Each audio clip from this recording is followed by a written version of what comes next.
Bonjour. Dans cette vidéo, je vais vous montrer et je vais vous présenter comment en trigonométrie on introduit les radians. Alors, c'est un changement important par rapport au collège.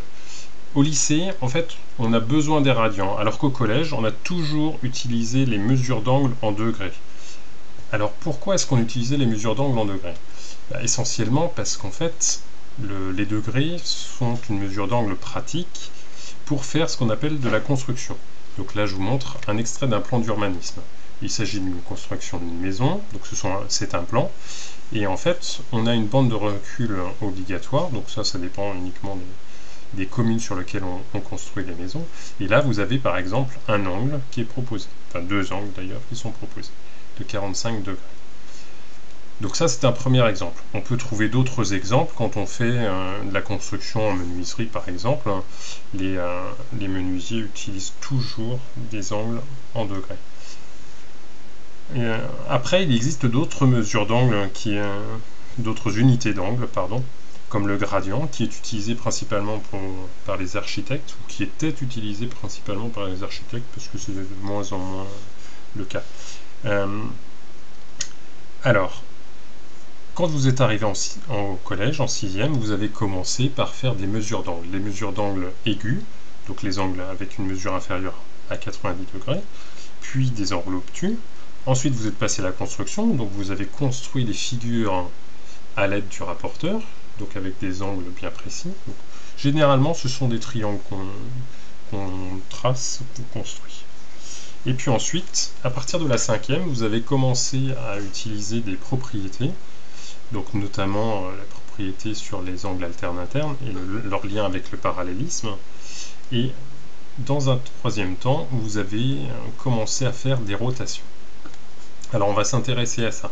Donc là, on va s'intéresser par exemple à la rotation du point C autour du point B, et on va mesurer l'angle à partir du point A. Donc l'angle ABC, ici, mesure 58 degrés. Et en fait, quand on fait les rotations, on voit très rapidement qu'en fait, il y a une deuxième possibilité, qui n'est pas du coup 58 degrés, mais si on tourne dans l'autre sens, on va avoir une autre mesure d'angle qui va nous permettre d'arriver à la même position pour le point C.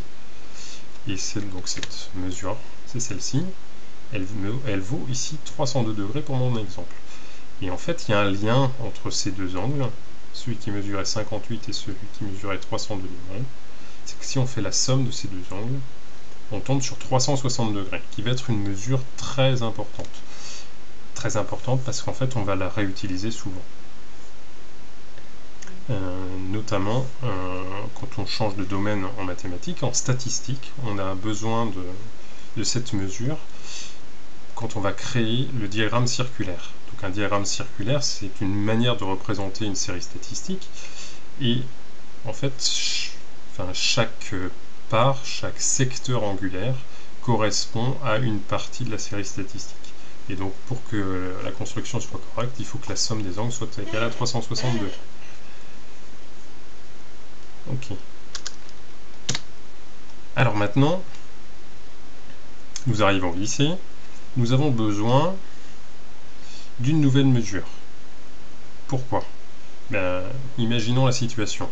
On est journaliste, on arrive sur une piste de cyclisme et on doit commenter pour la radio la course cycliste.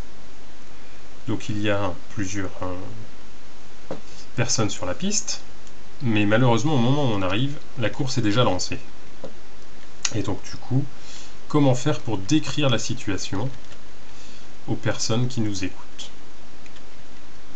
Eh bien en fait, il y a une notion importante, c'est la notion du déplacement. Ici, on voit que la piste, elle a deux parties droite et deux virages. Donc du coup, on peut situer les gens par rapport à ces positions sur les virages ou sur la partie droite. Mais c'est à peu près la seule chose qu'on peut faire. On peut aussi éventuellement décrire le sens de rotation. Mais pour pouvoir décrire leur position précisément, on est un petit peu embêté. Donc du coup,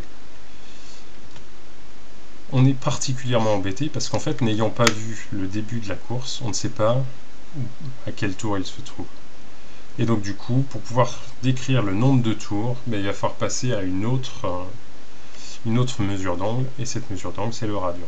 Alors je vais vous le proposer sur une autre petite vidéo. Pourquoi? Donc ici, on va s'intéresser en particulier au déplacement du point M, en bleu, sur le cercle qui se trouve ici. Donc ce cercle, en fait, il est de rayon 1. Et c'est un cercle qu'on va appeler le cercle trigonométrique. Alors, lançons cette petite vidéo. Donc, quand on se déplace autour d'un cercle, nous, on va regarder en particulier la longueur de l'arc de cercle qui se trouve ici, que j'ai reporté ici. Donc la distance BM' correspond à la longueur de l'arc de cercle BM.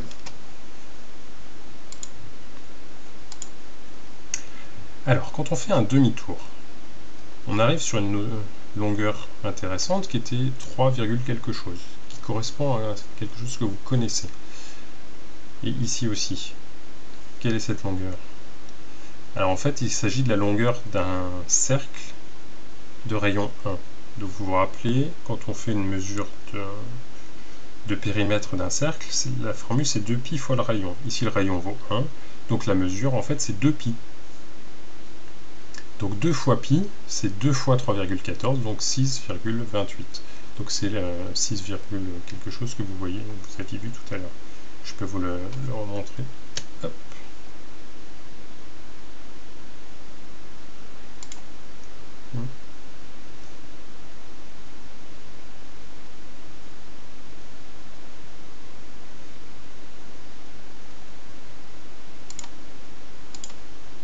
Donc vous le voyez.